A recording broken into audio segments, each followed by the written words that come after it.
Today I am excited to announce my new open source project called Open Web Framework. Having built several websites in the past using Python and Flask, I noticed that many of these projects require a lot of the same code. And I thought that it would be useful to have a tool that would do a lot of this copying for me. So the goal of this project is to create a class interface that you can import into your project that will allow you to specify the routes of your website and have it largely build itself. So as a developer, this will allow me to maintain complete access to all of the back-end code for my website while skipping a lot of the initial setup. And if you are not a web developer, this will do a lot of the heavy lifting for you, so you can focus on what makes your website unique rather than the standard back-end things that you need in order to get it running.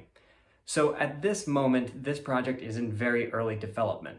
So the goal of this series is to bring you along with me while I build the project. That way I can get real-time community input and advice while I do it. So today I am going to show you my initial creation of the project, where I am making the Git repositories and the initial folders, files, and branches that I will need to work on it.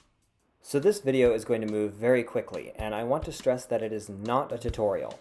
If you would like tutorials on the things that I'm using here, then cards will be showing up during the video, and you can check the description after the video for links to my tutorials on these different techniques I'm using.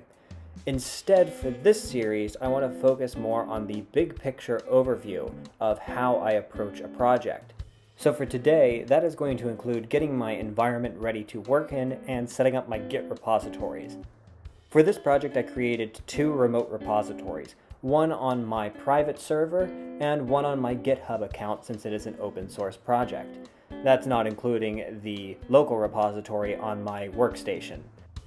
Now what you're not seeing in this video is the 5 or 6 other times I attempted to set everything up. So to me, having small details done the way I like them is very important. So at the beginning of this, you may have noticed that I changed the name of master branch to main branch. And while that's just a personal preference, I like to pay excruciating attention to minute details. And in my mind, that's what separates a great project from a not so great one. It is almost always easier to write code than to read code. So I like to take extra steps to make sure that when I come back to a project later, it makes perfect sense and takes me no time at all to refamiliarize myself with the project. Also, I would just like to point out that this is really a labor of love. I really like working in code and I like making projects. So to skip out on some of these details like variable names or file locations, it just feels like a disservice to the project, to me.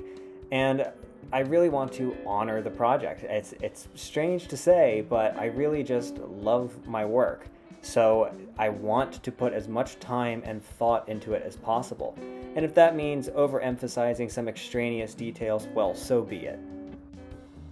So in future videos, I will have a lot more to say about what I'm actually doing, but for today, suffice to say that I was setting up the project, and that just involved creating the Git repositories and the virtual environment. So in the future, you can expect me to talk a lot more about what's going on in the video, but for today, I just wanted to introduce you to the project itself and also the structure of these videos. So again, I want you to expect broad strokes overviews. And while I intend to show you everything that I do, anything that I write in the code will be in a video. The point of this is more to show you the process than the code itself.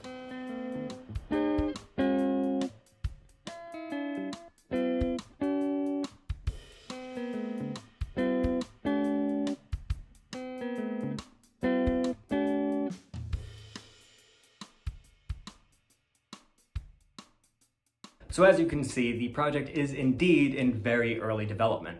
And what I'm planning to do in this series is to show you every step in developing it. So I'm going to show you every line of code, every commit, every branch, everything that has to do with making this project.